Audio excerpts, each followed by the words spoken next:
Watercolor Wizards, Hajra here. Today we'll be working on a lily sketch and turning the lily into an ink drawing and then adding watercolor washes for a final ink and wash floral piece. Please check out my previous video where I did a freehand sketch of this flower and also demoed how to use a proportional divider as an artist's measuring tool. I'm going to start right in with the ink lines, and I'm using a black Sig Writer marker. It has two tips, a fat round tip and a fine tip. I'm using the fine tip side and won't use the other side for this piece. I only end up using the other side if I'm doing a large ink fill area or a stained glass piece drawing where I want the lines thicker to emulate lead lining and stained glass. This flower will be all thinner lines just with the fine tip. I'm not using an inking glove to protect my drawing from pencil or ink smears this time, but you definitely can. I just repurpose half mittens I have sitting around as inking gloves for larger pieces when I can't keep my palm off my art very well. I mistakenly called this flower a daffodil in my sketching video, folly born of doing voiceovers when I'm totally exhausted, but this is a yellow lily. The paper is a cotton mixed media paper that I extracted from a dismantled journal, as I am wont to do, and I use my non-Arches and non-Fabriano watercolor papers for ink and wash typically. You might have heard me say this about my BFK Reeves paper too, and this is because these papers can't be pushed to do a layered watercolor to the extent that Arches or Fabriano watercolor papers can. Luckily, I also enjoy ink and wash, so I'm using these less robust papers for ink and wash until they run out. It's nice when there's a polished ink sketch so that you don't have to think too hard about where the ink lines are going, although this is still a process of assessing the thicker pencil lines and choosing the spots where the final ink line will look the most graceful. So don't turn your drawing brain off completely. Let it stay on partially so you can put down some thoughtful ink lines. The sketches for this flower in pencil and in ink are available on Patreon, as well as the art notes for this and other videos. I also love doing Q&A posts for patrons and other info-dense art blogs, so I hope more of you join me there. I love to see patrons take any of my sketches and then share their rendition in ink or watercolor or ink and wash or gouache. It's like getting a present. It's so much genuine fun to see how others work on something I started and then finish it with their brain, their creativity, their way of using water media. I don't know how long I'll keep at these videos on YouTube. It's been a few years now, but support from loyal patrons is what's going to make my art and info-dense videos a longer term possibility. This is my old inking style. I used to ink like this with heavier ink lines several years back when I was less a watercolor person and more comfortable with drafting in ink. But for many years now, I prefer a very light outline when I do ink because I can make the art sing with beautiful colors. And naturally, the more rendering I do with the ink, like I'm doing in this piece, the more I use up value and rendering space for my watercolors. So keep that in mind. I usually prefer to do less ink and leave more space for watercolor. And that way, I'm less a Kirby or Ramita Senior or Rackham or Beardsley style inker now when it comes to ink line weight and density. And I've become more of a lighter style Nielsen or Duloc inker because I matured into being a colorist and painter over an inker. It was irresistible to me once I got comfortable with my watercolors. The rainbow of vibrant pans to be enjoyed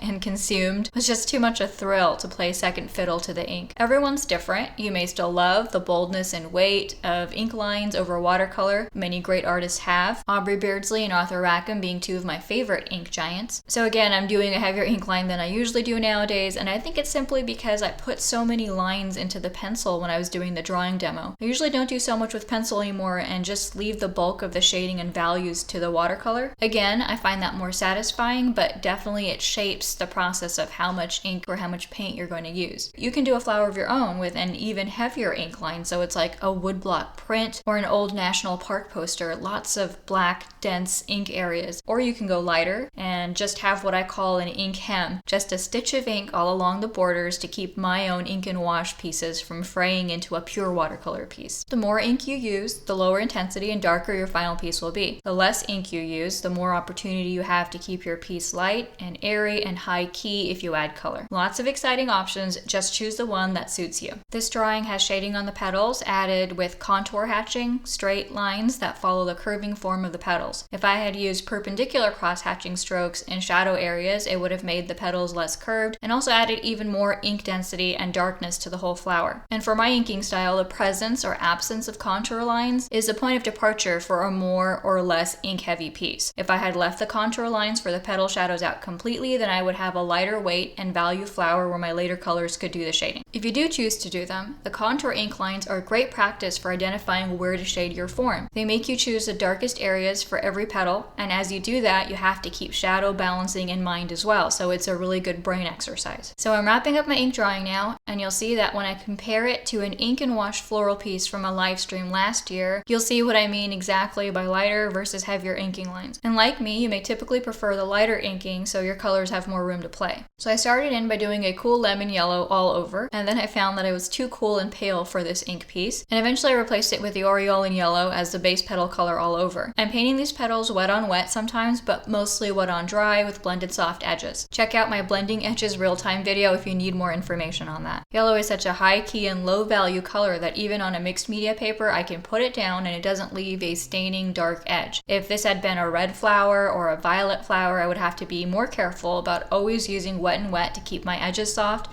but with yellows, wet on dry is easy to manage. Also, because the yellow is so low in value changes, I moved on pretty quickly to orange in some areas and an orange dulled with green in other areas for the shadow areas of the petals. Even the warmest yellow I had wasn't really showing up much, so I needed the orange and green orange for value contrast. The contour ink lines show me right where I'll be applying my shadow oranges and will help hide demarcation points in the watercolor. So not only do I get a free shadow guide from those ink lines, they also hide abrupt stops and starts in the watercolor, making blended edges less important. Also note how I do warm and cool areas of each petal for temperature contrast along with the value contrast. This is easy when one value color is warmer like my orange and the other value color is cooler like my green. Then I can emphasize warmer and cooler value areas. I found that the trumpet part of a flower like this is warm with trapped sunlight bouncing between the thin petals, so even in a fast and simple ink and wash piece, I put warmer shadows at the base of the petals that form that bowl at the bottom of the flower. And I tended to make the darkest areas of petals have more of the green-orange and mid-dark areas have more of the pure orange.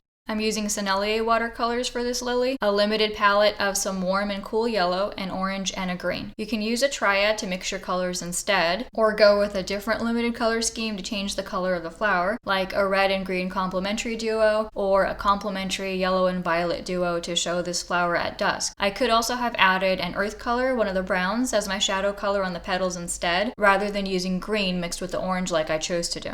When I moved on to do the stem and buds and leaves, I did my aureolin yellow all over and then added a yellow-green in shadow areas and then went back with a pure hooker's green to make the shadow areas even darker. Last, I punched up the warmth and select shadow areas with an orange-green mix. And then I decided I needed to punch up the yellow and orange in the buds too, and then I could call this quick ink and wash piece done. It took me about 45 minutes total to do the inking and painting all together. It was a lot of fun to do an ink and wash flower. Some days I'm thrilled and soothed by doing an ink and wash piece, and this was definitely one of them. Other days I get the same thrill and joy from a watercolor or gouache piece, and then I'm grateful that I have a varied art menu for varying tastes on different days. That's why I share ink and wash, watercolor, and gouache videos. I want all of you guys to enjoy them all too. Well, wizards, hope you enjoyed seeing this lily grow from a sketch to an ink drawing to a finished ink and wash piece. Please like, comment, subscribe, and check out my website links and Patreon page to support my art and art channel below. Thanks for parking your brushes here, and wishing you all magical art adventures.